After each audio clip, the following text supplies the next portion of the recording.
مومن کی موت کا منظر۔ جب کسی مومن کا مرنے کا وقت عنقریب ہوتا ہے، یعنی روح قبض کرنے سے پہلے، اس مومن کے سامنے اس کے اچھے اعمال اور برے اعمال پیش کیے جاتے ہیں۔ اپنے اچھے اعمال دیکھ کر اسے خوشی ہوتی ہے، اور جب وہ اپنے برے اعمال دیکھتا ہے تو اسے بڑا دکھ ہوتا ہے۔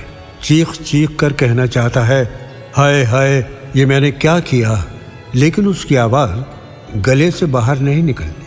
حدیث شریف میں آیا ہے، انسان کی موت کے وقت شیطان اس کے پاس آ کر بیٹھ جاتا ہے اور مرنے والے سے کہتا ہے، اگر تو اس سختی اور اذیت سے نجات چاہتا ہے تو ایک مرتبہ زبان سے کہہ دے کہ اللہ ایک نہیں دو ہیں، معاذ اللہ معاذ اللہ۔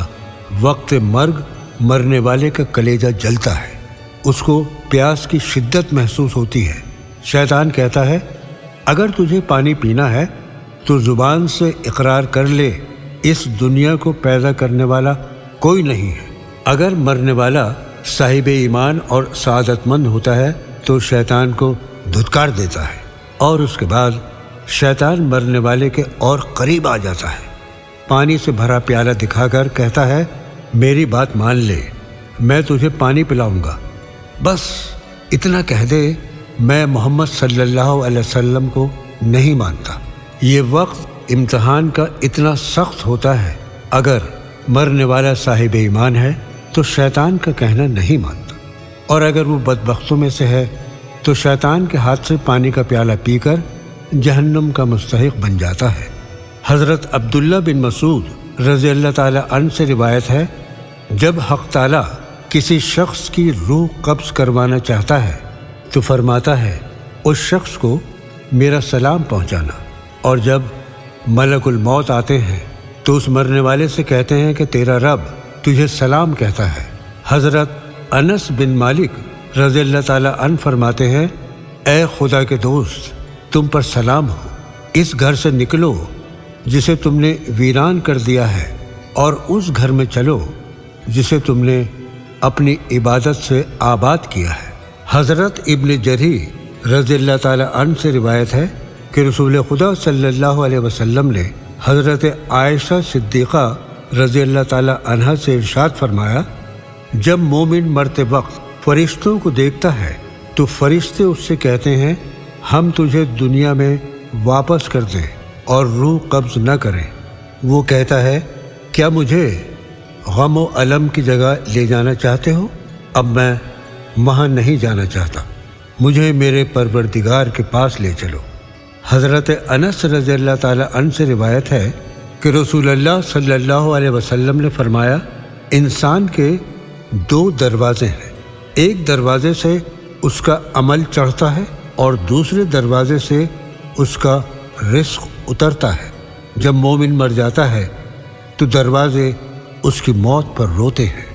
حضرت ابن عمر رضی اللہ تعالی عنہ فرماتے ہیں کہ نبی کریم صلی اللہ علیہ وسلم نے ارشاد فرمایا، جب مومن مر جاتا ہے تو قبرستان اپنے آپ کو سجا لیتا ہے، اور قبرستان کا ہر حصہ یہ تمنا کرتا ہے کہ یہ بندہ میرے اندر دفن ہو۔ اور ایک دوسری روایت ہے کہ مومن کی موت پر زمین 40 دن تک روتی ہے۔ حضرت عطا الخراسانی رضی اللہ تعالی عنہ فرماتے ہیں، جو بندہ زمین کے کسی حصے میں سجدہ کرتا ہے، وہ حصہ قیامت کے دن تک اس کے مرنے کے دن سے روئے گا۔ ایک روایت میں ہے کہ ایک انصاری کی روح قبض کرنے کے لیے ملک الموت آئے اور ان کے سرہانے بیٹھ گئے، تو حضور اکرم صلی اللہ علیہ وسلم نے دیکھ کر فرمایا، میرے صحابی کے ساتھ نرمی کرو کیونکہ وہ مومن ہے۔ حضرت ملک الموت نے فرمایا، آپ اطمینان رکھیں اور یقین کریں کہ میں مومن کے ساتھ نرمی برتتا ہوں۔ حضرت عبداللہ ابن عباس رضی اللہ تعالی عنہ نے فرمایا، مومن کی مثال اس کی روح قبض کے وقت ایسی ہے جیسے کوئی قید خانے سے آزاد کر دیا جائے، اور پھر آزادی کے ساتھ ہر جگہ کی سیر کرتا پھرے، اور یہ حال اس شخص کا ہوتا ہے جو دنیا میں رہتا ہے لیکن پھر بھی وہ دنیا سے رغبت اور کنارہ کش رہ کر خدا کی یاد اور اس سے ملاقات کی تیاری میں لگا رہتا ہے، موت اس کے لیے محبوب بن جاتی ہے۔ حضرت برا بن عازب نے ایک طویل روایت نقل کی ہے کہ رسول اللہ صلی اللہ علیہ وسلم نے فرمایا، بے شک جب بندہ مومن دنیا سے انتقال اور آخرت کا سفر کرنے کو ہوتا ہے تو اس کے پاس فرشتے نزول فرماتے ہیں جن کے چہرے حسین و جمیل اور آفتاب کی طرح روشن ہوتے ہیں۔ ان کے پاس جنتی کفن اور جنت کی خوشبو ہوتی ہے۔ یہ فرشتے اتنی تعداد میں ہوتے ہیں کہ جہاں تک اس کی نظر پہنچے فرشتے بیٹھے ہوئے نظر آتے ہیں اور اسے گھیرے رہتے ہیں، اور حضرت ملک الموت تشریف لاتے ہیں اور اس کے سرہانے بیٹھ جاتے ہیں۔ فرماتے ہیں، اے پاکیزہ روح، اللہ کی مغفرت اور خوشخبری کی طرف نکل کر چل۔ چنانچہ اس کی روح اس طرح سہولت اور آسانی سے نکل آتی ہے جیسے مشکیزہ میں سے پانی کا قطرہ بہتا ہوا باہر آ جاتا ہے۔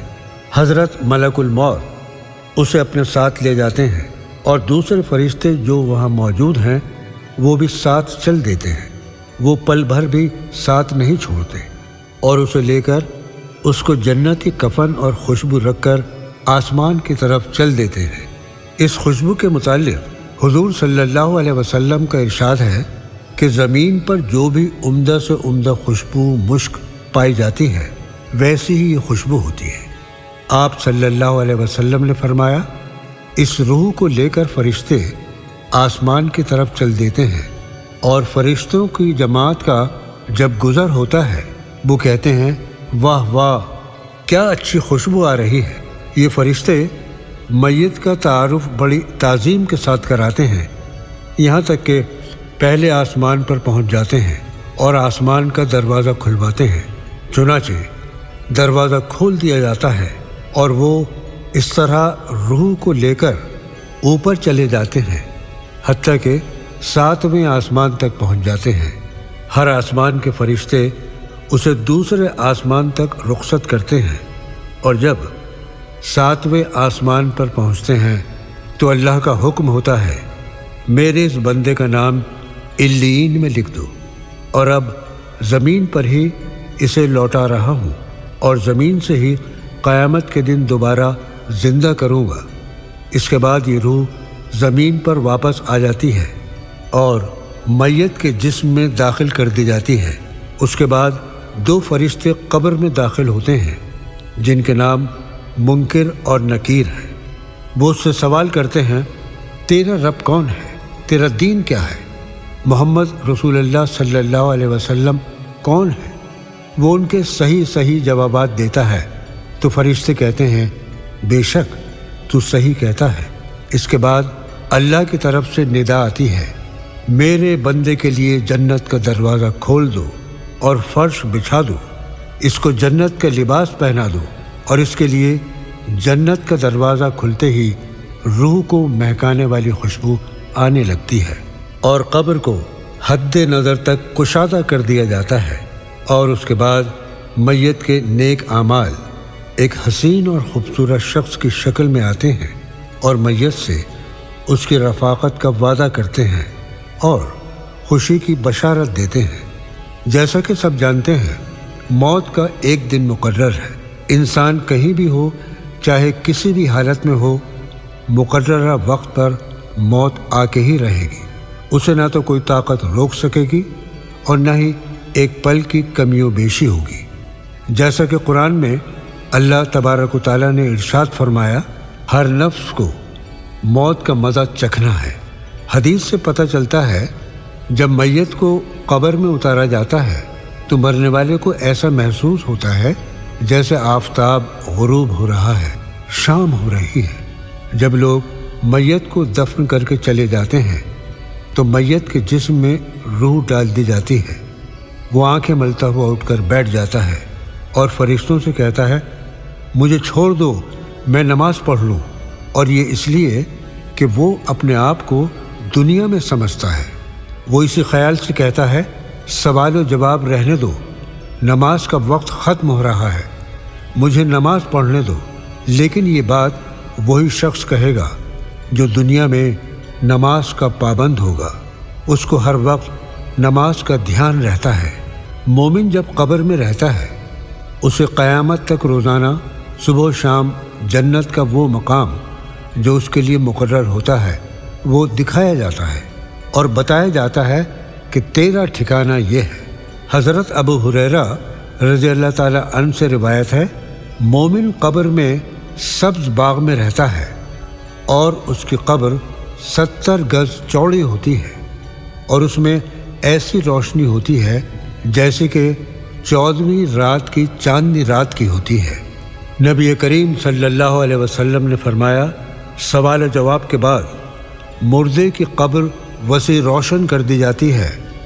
اس سے فرشتے کہتے ہیں، اب دلہن کی طرح آرام سے سو جا۔ لہٰذا وہ نہایت آرام سے قبر میں رہتا ہے یہاں تک کہ اللہ تبارک و تعالیٰ قیامت کے روز اس کو اسی جگہ سے اٹھائے گا۔